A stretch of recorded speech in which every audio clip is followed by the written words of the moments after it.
God bless you all. Minister Dave here to tell you about Bikkurim as the tradition of first fruits. Bikkurim, known as the tradition of offering of the first fruits, is an ancient practice rooted in gratitude and giving as outlined in the Bible. This tradition entails selecting the initial ripe fruits of one's harvest and dedicating them as a gift rather than for personal consumption. This act served as a heartfelt acknowledgement to God for the abundance received, symbolizing appreciation and thankfulness for his provision. The practice is detailed in scriptures, notably in Exodus 23:19 and Deuteronomy chapter 26, verse 1 through 11, which describes the process of gathering the first fruits, presenting them at a place of worship, and commemorating God's deliverance and blessings.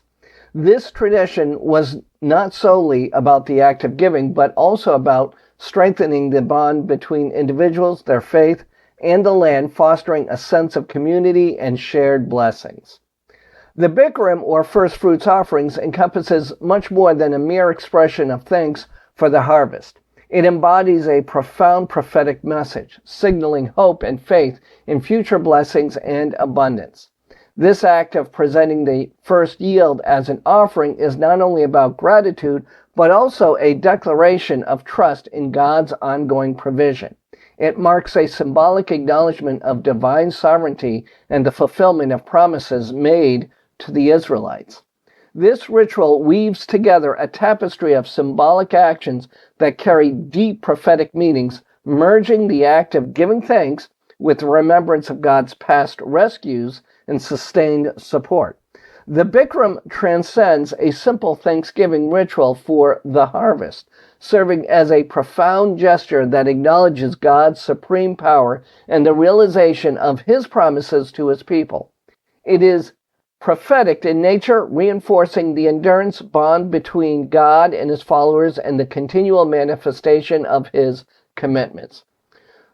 Through this ceremonial offering, the Israelites not only expressed their immediate gratitude, but also commemorated the landmark events and figures pivotal to their faith's history. These references to foundational blessings within the faith's narrative underline the Bikkurim's role as a fast, forward-looking act of faith, symbolizing the first of many blessings expected with confidence from God. Although similar in the aspect of giving, Bikkurim differs significantly from tithes and offerings. Bikkurim focuses on the first fruits of the harvest, symbolizing the initial and best portions of one's labor offered in gratitude. In contrast, tithes pertains to allocating a specific portion, typically 1/10 of one's earnings or produce, to support communal and religious needs. This distinction underscores the unique purpose and meaning behind each practice, highlighting the varied ways of expressing thankfulness and supporting the community.